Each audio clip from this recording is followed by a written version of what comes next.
Hello, Crystal Babies and Gems. I am the Crystal Babe, owner of Sacred Eclectics and founder of the Sister Tribe of Pinellas. Today, I want to take a deep dive into my own personal journal because, as we know, I love journaling because it allows us that space for self-reflection. It allows us the ability to release our emotions and also to reflect on the things that have happened, the different experiences that we've had, and to work through the emotions of those experiences so that we no longer become triggered and affected by them. Quite often, as I'm journaling, it reveals deep insights that help me to heal and release any sense of attachment to the situation, the people that I've dealt with. And so today I want to cover relationships and how you can heal from unloyal partners. And before I start reading, I want to give you some backstory.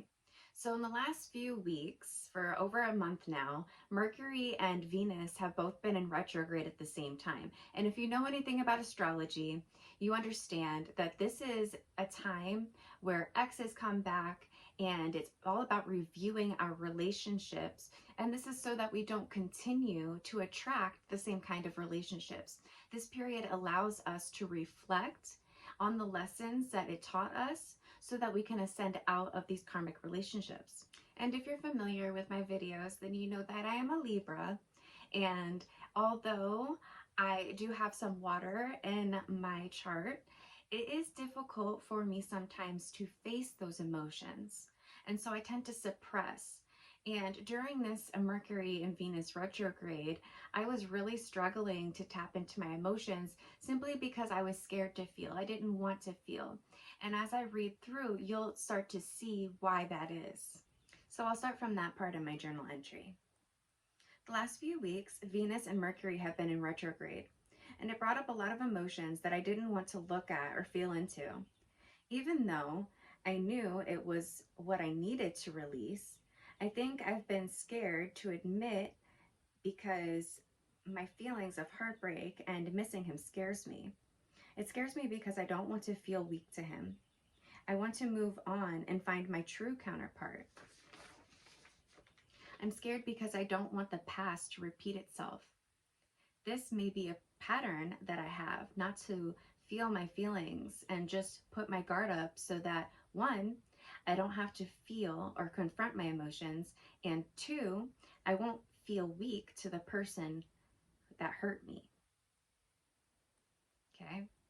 But the truth is that when I succumb to those emotions, I can actually release them and become stronger when dealing with those people.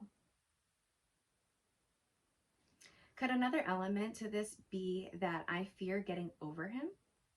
The answer is yes, because I fear getting over him means that, one, I won't ever be with him again.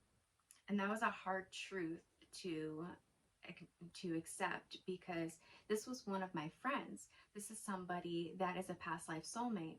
And so our ties are very deep and very strong.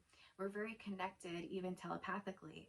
And so for me to release this person was very difficult for me. Two, he will be hurt. And this is the codependency factor within, people accepting relationships from people who are unloyal. And I don't mean necessarily cheating type of, not being loyal, but also just, unloyal in not keeping their promises, having secrets, or it could be anything depending on the relationship, right? So my third reason was I will lose him as a friend. And that was really hard, right? So 4, our hope of a future will die with our relationship. That was another aspect that was very difficult for me to release because I tend to hold on to people because I want to see the best in them, and I have so much hope and investment. I have an emotional investment in the future with that person when that future doesn't really exist yet, right? It hasn't been made manifest into the physical because everyone has their own, will per se. 5, I will have to start over dating. Yeah. So there's that.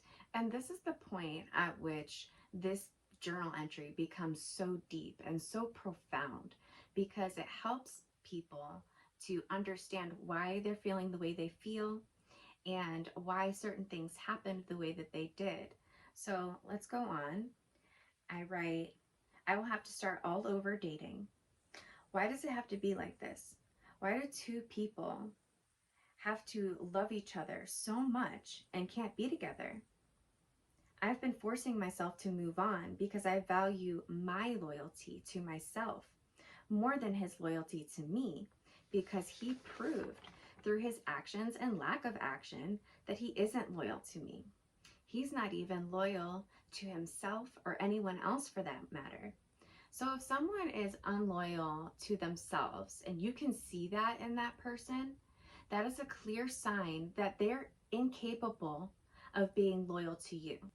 And it's at this point in my writing that I start to recognize how we're actually mirroring each other.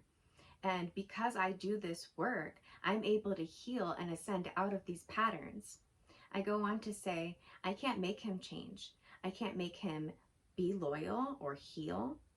I've been holding back my feelings because I didn't want to heal. I didn't want it to be over.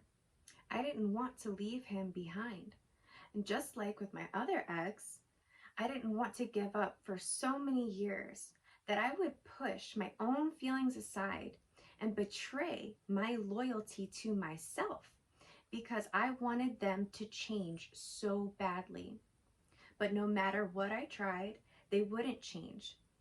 And here's the kicker, I was actually enabling them. I loved them so much that I put them before myself to the point where I denied my own well-being. I gave up my own peace of mind in hopes that they would come around and do their part, in hopes that we would have the future that we had always planned and dreamed of. But it was nothing more than a mirage. That's got to be the hardest part, coming to terms with the fact that we'll never fulfill our dreams of being together. Letting go of the hope has always been the hardest part for me. My heart is so big and I have so much love to give, and I'm loyal as fuck to those I love. But those attributes have some of my greatest downfalls. The thing is that my loyalty doesn't make up for their lack of loyalty. Let me repeat that. The thing is that my loyalty doesn't make up for their lack of loyalty. That is some powerful shit. Now you can start to see where I'm going with this, right? No matter how good you are to someone, they may never show up for you. These types of dynamics are toxic for people like me. It creates a codependent bond that is trauma-based and keeps you in lack because the relationship is not reciprocal. If you're the one putting in the work, then the relationship is bound to fail, no matter how much love there is. As you can see, journaling is a very powerful tool for getting to the root of the issue. And for me, it has helped me to heal in so many ways because it allows me to have compassion for the other person and to understand that I can have compassion and love for myself because I didn't really do anything wrong, right? I held up my end of the relationship.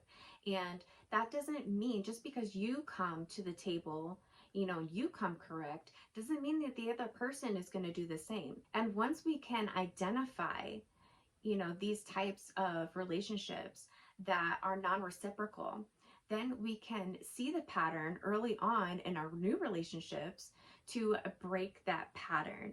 To be able to identify it gives us the power to stop it head on, because we're like, no, red flag. When somebody's not showing up for you, no matter how many promises they've made you, no matter how much, dreaming and planning that you've done for the future, nothing is like action. And so in our relationships, it's important for us to recognize those things because, loyal partners is essential, right? It's essential to any relationship. So I hope that this helped you and is going to encourage you to start doing your own journaling and kind of pick apart your own brain, see what the root of the problem is so that you won't continue to be in karmic cycles and relationships. So I hope that you all found this video of value, and if you did, then go ahead and give it a like, subscribe, share, comment down below, and let me know your thoughts. I would love to hear from you. Thank you all so much for joining me. I am the Crystal Babe, and namaste.